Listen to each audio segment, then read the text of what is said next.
How to change your Spotify password. Hello everybody, welcome back to the channel. Today I'll guide you on how you can change Spotify password after the latest update. Now, unfortunately you can't do so on your Spotify app on your device. What you'll need to do is head into the browser, either on your desktop or your phone browser, any that you want.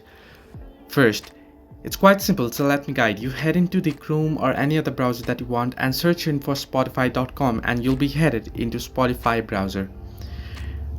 Now there, what you want to do is first log into your account, and once you log into your account you'll get an interface like this.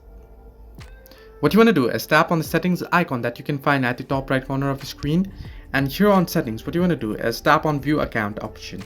Now once you tap on it, account overview will open up. Now simply tap on the account overview option that you can see, along with you can see the arrow.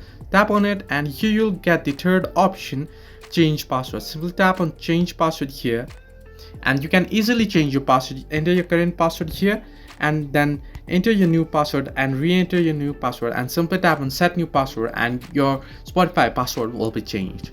So this way you can easily change Spotify password. Hope this helped you. Do like and subscribe, and do not forget to leave a comment down below if you have any further issues.